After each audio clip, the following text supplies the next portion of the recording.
అన్నా అన్నా అన్నా అన్నా అన్నా ఆ కామా నుంచి బయటికి రావడానికి తేరుకోవడానికి చాలా టైం పట్టింది. ఇప్పుడు ఓకే. అసలు ఏంటండి అది? ఏం చెయ్యాలని ప్లాన్ చేశారు? చూడ్డానికి వచ్చిన వాళ్ళకి చుక్కలు చూపించారన్నమాట. నార్త్ సౌత్ కాంబినేషన్ అదిరింది. ఫస్ట్ హాఫ్ నువ్వు తీసుకో, సెకండ్ హాఫ్ నువ్వు తీసుకో. ఇది తుప్పు పట్టిన రాడ్డు ఇసుకో అందరూ తాల్తే. ఇది ఉప్పు కారం బాగా దట్టించిన కేరళ కర్రయం. ఇది పెట్టి చిలికి తీయం బాగా తిప్పియం కిరకిర బాగా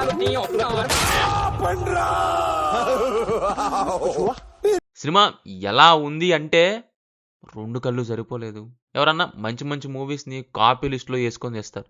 మీరేంటండి లాస్ట్ 5 yearsలో వచ్చిన కంకర్ రాడ్స్ అన్నీ వేసుకొని ఈ టార్చర్ టాక్సిక్ అంటూ తుప్పు పట్టిన రాడ్డు దింపారు. ఎలా తీశారండి దీన్ని? చూడడానికి సచ్చాను. మీరు ఎలా తీశారు?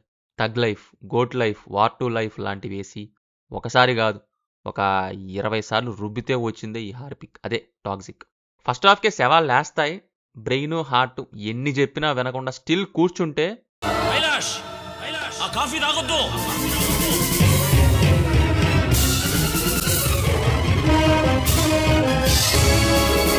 Second half కోమాతో తాండవమే.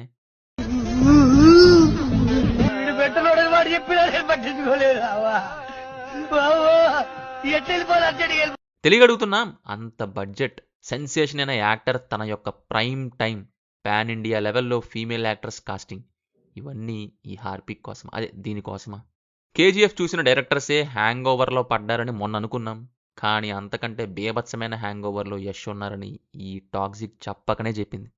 ఇది ఎగ్జాక్ట్గా ఎలా ఉంటుందంటే, నీల్ యష్ కేజీఎఫ్ టైంలో ఏ సీన్స్ పెడదాం అనుకొని ఎన్నో డ్రాఫ్ట్స్లో పెట్టి ఫైనల్గా ఒకటి ఫైనలైజ్ చేసుకొని మిగిలిన డ్రాఫ్ట్స్ అని రీసైకిల్ బిన్లో పడేస్తే యష్ వాటిని తీసుకొని డైరెక్టర్ గీతూ మోహన్ దాస్కి ఇచ్చి తీపించుకున్నట్టుంది.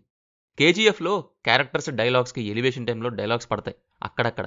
అంటే ఒక క్యారెక్టర్ ఏదన్నా అంటే హీరో ఇంకోటి అంటాడు. అక్కడి సిచ్యువేషన్ బట్టి చెప్పే ఆన్సర్ బట్టి ఉంటుంది. ఇక్కడ సినిమా అంతా అలాగే నింపేశారు. నీ చూపుల స్పర్శకి నాలో కోటి మృదంగాలు ప్రళయధ్వని, నీకర కంకణ నిక్కున జంజోతలు వింజామారులు జంజామారు తాలయ్యాయి. నీ చేతి స్పర్శకి నా ఊపిరి బరువైంది, దవడ కండరం బిగుసుకుంది, వలపు లేక శ్మశానమై. కౌంటర్ డైలాగ్ కోసం పెట్టిన సీన్స్ లాగా ఉంటాయి. కేజీఎఫ్లోంచి రాకీని తీసుకొచ్చి కాసేపు టాక్సిక్లో చెయ్యన్నా అన్నట్టుంది. అసలు గోవాలో మంచి ఏంటి, ఎవరిని పడితే వాడు ఎందుకు పడితే అందుకు నరుక్కోవటం ఏంటి? ఫస్ట్ హాఫ్ అంతా ఏమో 5 నిమిషాలకు ఒకసారి నరుకుడు లేదా కెమెరా ఊపుడు, సెకండ్ హాఫ్ ఏమో మాయా లేదు మర్మం లేదు అంటూ అంతా మరణమే ఉంటుంది. చిరాకు తెప్పించింది ఈ సీడీ. వీళ్ళు ఏదో కేజీఎఫ్ స్టైల్లో పీకీ బ్లైండర్స్ తీయాలని అనుకొని స్పూఫీ బ్లైండర్స్ తీసినట్టుంది. 500 కోట్లు పెట్టారు. టెక్నికల్గా అయితే ఆ విజువల్స్, సినిమాటోగ్రఫీ బడ్జెట్కి ఏమాత్రం తగ్గదు. ఒక లెవెల్లో చూసుకున్నారు.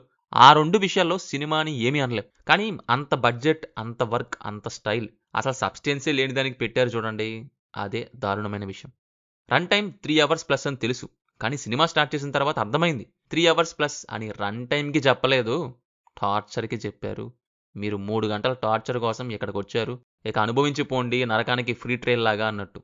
కేజీఎఫ్ తర్వాత వస్తున్న సినిమా సరే గ్యాంగ్స్టర్ బ్యాక్డ్రాప్ కదా అని వెళ్తే బయటకు వచ్చాక ఒకటే మాట, కేజీఎఫ్ తర్వాత యష్కి 4 సంవత్సరాలు, మనకి 3 గంటలు 2 అస్సామని. అసలు టాక్సిక్ అని టైటిల్ పెట్టారు కదా, సినిమా చూస్తే టైటిల్కి జస్టిఫికేషన్ ఇచ్చారు.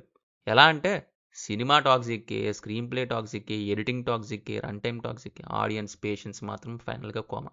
బేసిక్గా స్టోరీ ఏంటి అని చెప్పడానికి కూడా ఒక 10 నిమిషాల ఎక్స్ప్లెనేషన్ కావాలి. అంత పెద్దదాన్ని కాదు, ఇష్టం వచ్చినట్టు చిందరబందరగా ఎలా పడితే అలా ఉంటుంది మరి. ఎందుకంటే సినిమాలో స్టోరీ కన్నా క్యారెక్టర్స్ ఎక్కువ, క్యారెక్టర్స్ కన్నా రిలేషన్స్ ఎక్కువ, రిలేషన్స్ కన్నా ఫ్లాష్ బ్యాక్స్ ఎక్కువ, ఫ్లాష్ బ్యాక్స్ కన్నా ర్యాండమ్ సీన్స్ ఎక్కువ. ఒక gangster world, powder trade, casino, family dynamics, power games, father son, sister, women, betrayal, violence. ఏదో ఒకటి కాదు, సినిమా మొత్తం స్క్రీన్ ప్లేకి ఇంకోటి యాడ్ చేద్దామా అనే గ్రూప్ ప్రాజెక్ట్ లాగా ఉంటుంది. దొరికినట్టు వేసి పడేశారు. చెప్పా కదా, తలా ఒక కంకర్ రాడ్ ఫిల్మ్లోని కాన్ఫ్లిక్ట్ ఏంటో తీసుకొని వస్తే ఫైనల్గా ఈ రాడ్ రంబోలా వచ్చింది. ఒక సింపుల్ స్టోరీని కాంప్లికేటెడ్గా చేయటం అంటే ఇష్టం వచ్చింది యాడ్ చేసి డెప్త్ అనడం కాదు, కోమాలోకి పంపడం అంటే ఇంటెలిజెంట్ రైటింగ్ కాదు. ఇక్కడ ఈ రెండిటి మధ్యలో డిఫరెన్స్ని సినిమా మొత్తం మర్చిపోయింది. ఫస్ట్ సీన్ నుంచి మనకి కేజీఎఫ్ అట్మాస్ఫియర్ క్రియేట్ చేస్తారు. Dark visuals, strange characters, Yash look, violence, symbols, సరే ఏదో పెద్ద విషయమే ఉందనుకుంటాం. క్యారెక్టర్ ఇంట్రడక్షన్స్ ప్రాపర్‌గా ఇవ్వాలి గదా!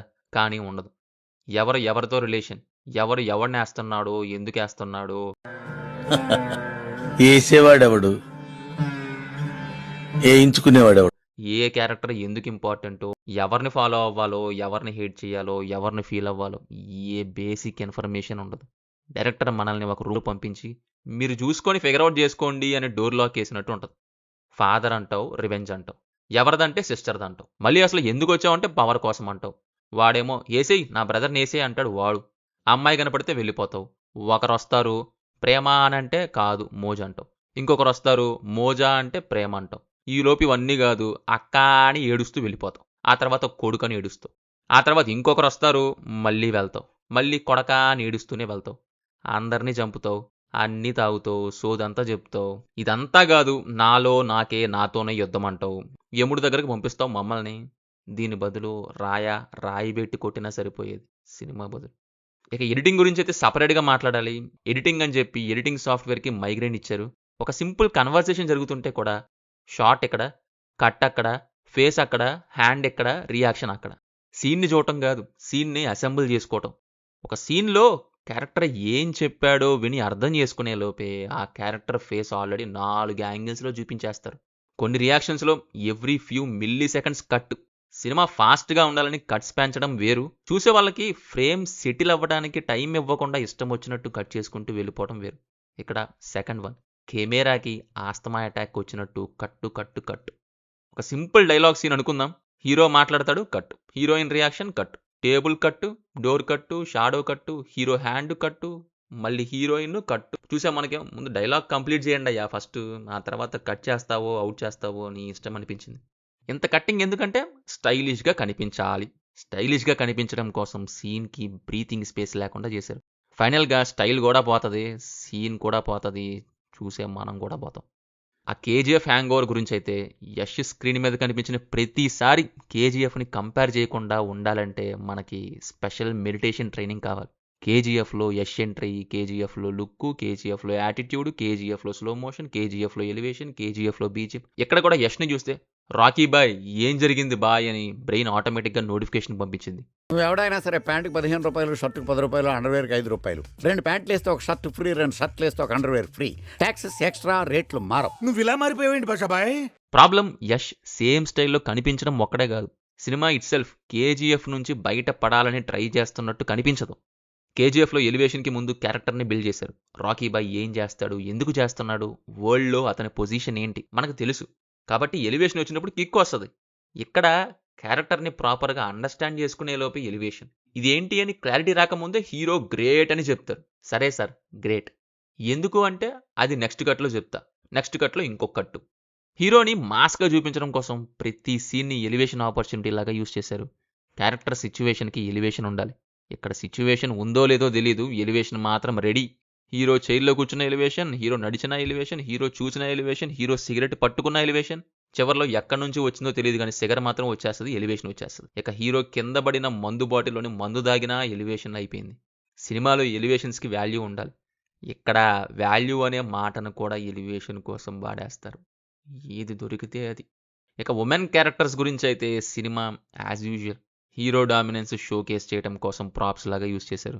స్క్రీన్ మీద క్యారెక్టర్స్ని ప్రాపర్గా ఎస్టాబ్లిష్ చేయకుండా వాళ్ళని హీరో వరల్డ్ చుట్టూ తిప్పే పీసెస్ లాగా అనమాట. నయనతార క్యారెక్టర్కి ఎమోషనల్ వెయిట్ ఉండాలి కానీ ఉండదు. కియారా అద్వానీ క్యారెక్టర్కి ఓన్ ఐడెంటిటీ ఉండాలి కానీ ఉండదు. తారా, రుక్మిణి, హుమా అంత పెద్ద కాస్ట్ పెట్టారు కానీ క్యారెక్టర్స్ ఎక్కువయ్యే కొద్దీ ఇంపార్టెన్స్ పెరగాలి కానీ అలా కాదు. ఇక్కడ వెడ్డింగ్ బఫేలో 25 ఐటమ్స్ పెట్టి ప్లేట్లో అన్నీ మిక్స్ చేసి ఫైనల్గా ఏం తిన్నామో మనకే తెలియని సిచ్యువేషన్. ఒక క్యారెక్టర్ వస్తుంది ఎవరు, ఇంకో క్యారెక్టర్ వస్తుంది ఎవరు, మళ్ళీ ఇంకొకరు వస్తారు వీళ్ళకి రిలేషన్ ఏంటి అంటే ఫ్లాష్ బ్యాక్ అంటారు. అయితే ముందు అదే చూపించచ్చు కదా అంటే అలా కాదు, సరే ఇప్పుడు చెప్తా అంటారు, మళ్ళీ ఫ్లాష్ బ్యాక్ వేస్తారు. చూసే మనకేమో నేను ఎక్కడున్నానో ఏంటో అని మనకు అనిపిస్తుంది. అసలు క్యారెక్టర్ కౌంట్ చూస్తే సినిమా కాదు, ఏదో gangster family WhatsApp group members list అనొచ్చు. ఇక స్టోరీ ఫ్లో గురించి చెప్పాలంటే ఫ్లో అనే వర్డ్ని సినిమాలో సెర్చ్ చేసి పోలీస్ కంప్లైంట్ ఇవ్వాలి ముందు. సీన్ 1 నుంచి సీన్ 2కి కనెక్షన్ ఉండదు. సీన్ 2 నుంచి సీన్ 3కి కూడా అంతే ఏం ఉండదు. ఎమోషనల్ ప్రోగ్రెషన్ ఉండదు. ఒక ఈవెంట్ జరిగిద్ది, నెక్స్ట్ ఈవెంట్ జరిగిద్ది, ఇంకో ఈవెంట్ జరిగిద్ది. ఏదో ఈవెంట్ మేనేజ్మెంట్ ఉంది అన్నట్టు స్టోరీ టెల్లింగ్ లేదు. సినిమాలో ఒక క్యారెక్టర్ డెసిషన్ తీసుకుంటే చూసే మనకి ఆ డెసిషన్ ఎందుకు తీసుకున్నాడు అని అర్థం అవ్వాలి. ఇక్కడ అర్థం పర్థం లేకుండా ఉంటుంది. రీజన్ వచ్చిన తర్వాత కూడా సరే ఈ రీజన్కి ఆ డెసిషన్ అవసరమా అని అనిపిస్తుంది మనకి. అందుకే ఎమోషనల్ కనెక్ట్ రాదు, ఏడ్చినట్టు ఉంటుంది. సినిమా చూస్తున్నంతసేపు why this scene, why this character, why this run time అని తల బాదుకోవాల్సిందే, రక్త కన్నీరే అనొచ్చు. Performance wise Yash acting KGF స్టైల్లోనే ఉంది. రాకీ కొద్దిగా ఓల్డ్ అయితే ఎలా యాక్ట్ చేస్తాడో అలా అనొచ్చు. రిమైనింగ్ ఉన్నంతలో చేశారు. బీజిఎం ఏం పేలలేదు, చెప్పా కదా. సినిమాటోగ్రఫీ అండ్ విజువల్స్ మాత్రమే బాగున్నాయి. ఇంకోటి ఏంటంటే సర్కస్ జరిగే టైంలో ఒక యాక్షన్ కొరియోగ్రఫీ ఒకటి బాగుంది, అంతే. రెస్ట్ అంతా రాంగ్ టర్నే. Finally a fairy tale for grownups కాదిది, a 3 hour nightmare for viewers. అది మరి సంగతి. ఇదొక పెద్ద కళాఖండం. జాగ్రత్త మరి. Will meet in next video. Thank you. Jai Hind.